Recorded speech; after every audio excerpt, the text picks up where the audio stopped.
चरणों का चंदन करे, चारों दिशाएं वंदन करे। मेरी गुरु माँ के चरणों का चंदन करे। केसरिया ओ आज केसरिया, केसरिया ओ आज केसरिया। ओ जिनवाणी माँ तू ही हमको सबसे प्यारी, ओ जिनवाणी माँ माँ।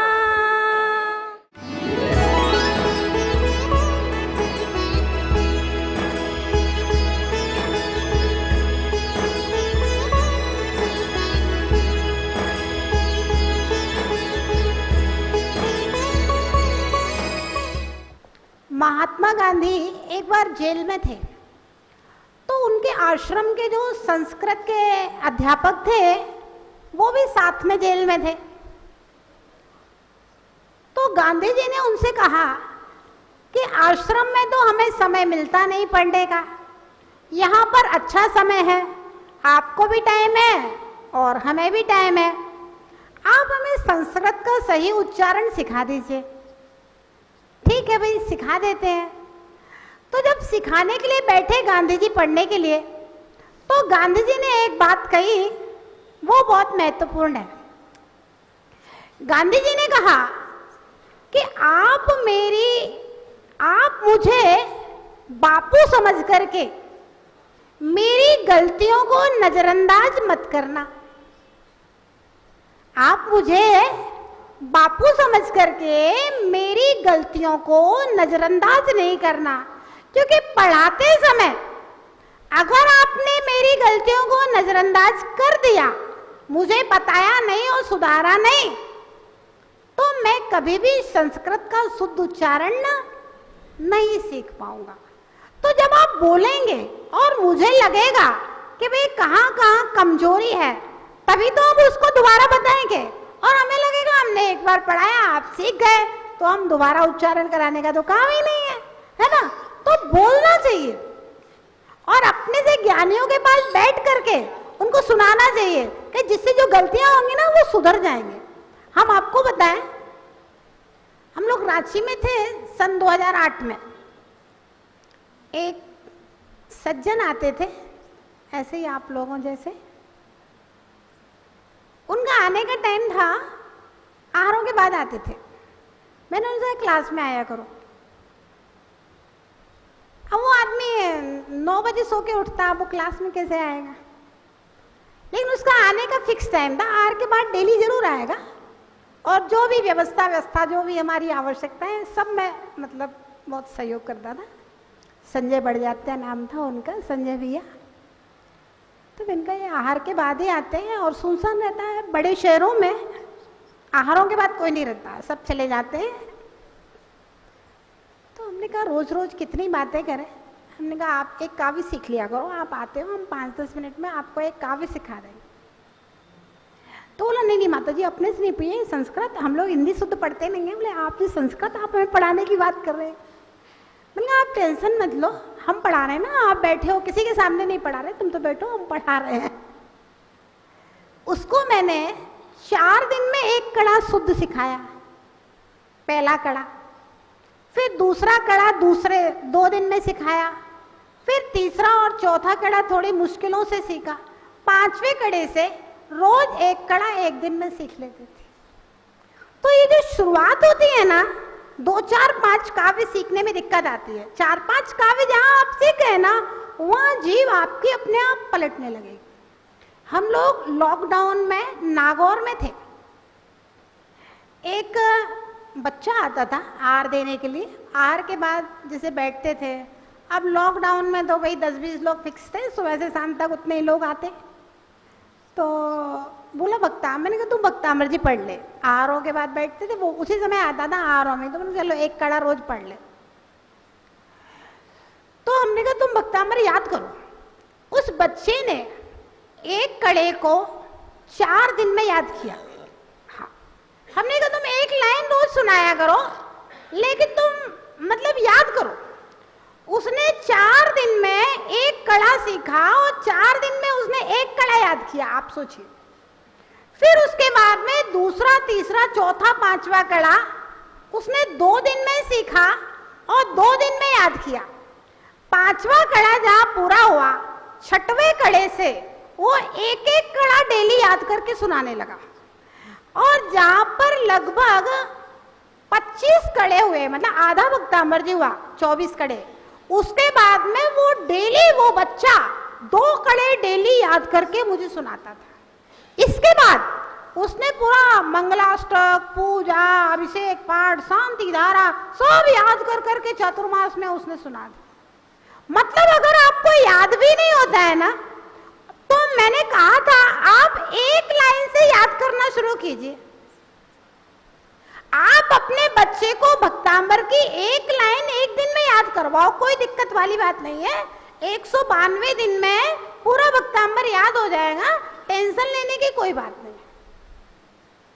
एक लाइन एक दिन में पदम भैया रटते रहो भक्तांबर प्रणत मौली मणि प्रमाणा, भक्तांबर प्रणत मौली मणि प्रमाणा रटते रहो सुबह से लेके शाम तक। एक लाइन आपको याद हो जाएगी, रट जाएगी, फिर आप पाठ करोगे धीरे धीरे वो रट जाएगी। तो याद करने से हम आपको ये बता रहे थे कि याद करने से क्षयोपशम बढ़ता है, और क्षयोपशम बढ़ेगा आपको सब चीजें फटाफट याद होने लगेंगी। आचार्य विशुद्ध सागर जी महाराज, जिनके प्रवचन आप लोगों ने सुने होंगे मोबाइल में, टीवी में, महाराज जी खुद ही बताते हैं, बोले मुझे जब मैं संघ में आया था तो मुझे 4 दिन में एक गाथा याद होती थी। अब महाराज जी को एक दिन में 20 गाथा याद करवा लो, हजारों गाथाएं उन्हें रट्टी पड़ी हैं, और कहाँ कहाँ की तो बातें प्रवचन में सुनाते हैं कि अपन कल्पना ही नहीं कर सकते, सोच ही नहीं सकते। तो कहने का मतलब ये है कि पढ़ने की जिज्ञासा होने से, सीखने की भावना होने से, सिखाने की भावना होने से आपके ज्ञान का क्षयोपशम बढ़ेगा। जो चीज आपको कठिन लग रही है उस चीज में आनंद आने लगेगा, और आप जल्दी जल्दी कटाकट पढ़ना शुरू कर दो। शुद्ध बोलने का प्रयास कीजिए, और जहां पर मिस्टेक आपको लगती है ना, आप निशान लगा लेना मनोज भैया, है ना। फिर जब हम खाली बैठते हैं ना, खाली बैठे हैं तो आप किताब ले आना, मतलब ये जरा बता दो, बता दो, लेकिन शुद्ध सीख जाओ। कम से कम भक्तामर, तत्वार्थ सूत्र और पूजा, 3 चीजें तो आप लोग चतुर्मास में सीख ही जाओ, और कुछ नहीं तो। फिर उसके बाद तीसरा कड़ा पढ़ाएंगे। जब भी हम छोटे आ का उच्चारण करें, ए नहीं करें, आ बोलो, आ, ए और आ में क्या अंतर है? आ, ए, अंतर है ना? आ, ए, हाँ। विसर्ग का उच्चारण करें, आहा, आहा, यहां, यहां। अक्सर इसको लोग क्या उच्चारण करते हैं? या संस्तुतः, यहां, आहा। विसर्ग का उच्चारण कैसे किया जाता है? आहा, यहां, यहां। मैंने पहले दिन आपको एक बात बताई थी, याद हो तो बताओ, कि वर्णमाला का सही उच्चारण यदि आपने सीख लिया, चाहे संस्कृत हो, चाहे हिंदी हो, चाहे प्राकृत हो, आप अपने आप शुद्ध पढ़ेंगे। वर्णमाला का उच्चारण सीखिए। आप देखिए आपसे कौन सा अक्षर बोलते नहीं बनता है, कौन से अक्षर पे आपकी जीव नहीं पलट रही है, आप वर्णमाला का उच्चारण कीजिए। फिर संयुक्त अक्षर बोल करके देखिए, आप एकदम शुद्ध उच्चारण। और शुद्ध अगर आप पढ़ेंगे ना, तो शुद्ध पढ़ने का जो चमत्कार होता है ना, चमत्कार हमेशा शुद्ध पढ़ने से होते हैं। तो शुद्ध पढ़ने से अपने आप में खुशी मिलती है, सुनने वाले को अच्छा लगता है, सुनने वाला वहीं थम जाता है, रुक जाता है। और शुद्ध पढ़ने के मंत्रोच्चार अगर शुद्ध होता है तो सिद्धि तुरंत होती है। जैसे डॉक्टर सही उपचार करेगा तो सिद्धि तुरंत होगी, और अगर गलत उपचार कर देगा तो भैया दवाइयां देते जाओ, कोई मतलब नहीं है। एक बार क्या हुआ, किसी फैक्ट्री में कोई मशीन बंद हो गई तो हमें इंजीनियर बुलाया। एक आया, उसने देखी कि समझ में नहीं आया, दूसरा आया उसने भी प्रयास किया, पैसे ले गया, समझ में नहीं आया, तीसरा आया उसने भी कुछ पैसे लिए, देखा दाखा काम किया, समझ में नहीं आया। एक इंजीनियर आया और उसने देखा गड़बड़ कहाँ है। अब कुछ चीज उसमें फंस गई थी कुछ। उसने कहा एक हथौड़ा लाओ। हथौड़ा आया, उसने 5-6 हथौड़े ठोके उस स्थान पर तो फंसी हुई चीज बाहर आ गई और मशीन खटखट चलने लगी। बोला 10,000 रुपए। मालिक ने कहा भैया 4 हथौड़ा मांगने के 10,000 रुपया। बोले 4 हथौड़े मारने के 10,000 रुपए नहीं है। मैंने इंजीनियरिंग की है और बड़े अच्छे कॉलेज से बड़ा मन लगा करके इतने सालों तक मेहनत की है और उस मेहनत से मैंने पूरी मशीन को देखा, कहीं कोई गड़बड़ी नहीं है, तो कोई ना कोई छोटी सी गड़बड़ी है और मैंने उसको पकड़ लिया और उस गड़बड़ी को दूर किया। आपकी मशीन चल रही है, उसका पैसा है, इंजीनियर का पैसा है, ये मजदूर का पैसा नहीं है कि 4 हथौड़े मारे और 10,000 रुपया मिलेंगे। तो ध्यान रखना, ये जो पढ़ते रहते हैं ना ये सब मजदूर हैं और जो शुद्ध पढ़ेगा वो इंजीनियर थोड़ा सा पढ़ेगा, इनकम ज्यादा होगी, है ना, दिमाग लगा करके पढ़ेगा पूरा। तो आप एक बार शब्दों को उच्चारण करके देखना, कौन सा शब्द हमसे नहीं बनता है उसका उच्चारण हम आपको बता देंगे, ठीक है ना। अब हम तीसरा काव्य पढ़ते हैं। पहले दूसरे की शुद्धि हम किसी दिन फ्री रहेंगे तो अलग से और करवा देंगे, एक्स्ट्रा करवा देंगे। बुद्ध्या बुद्ध्या बुद्ध्या बुद्ध्या विनापि विनापि विबुधार्चित विबुधार्चित। अब देखिए, एक बार वा बोलना है, एक बार बा बोलना है। वी बो वी बो। देखिए, जब कोई बड़ा शब्द है ना और अपने से ना बने तो आप एक एक अक्षर का उच्चारण कीजिए। जब आप एक एक अक्षर का उच्चारण करेंगे ना बार बार बार बार बार बार, वो आपकी जुबान पे आ जाएगा, फिर आप फटाफट भी पढ़ेंगे ना एकदम शुद्ध पढ़ा जाएगा। हम किसी भी चीज को कितनी भी जल्दी पढ़ें, कितनी भी फास्ट पढ़ें, शुद्ध ही पढ़ेंगे, अशुद्ध कभी नहीं पढ़ेंगे, क्योंकि हमने उसको अपनी जुबान पे बिठा लिया है सारी चीजों को।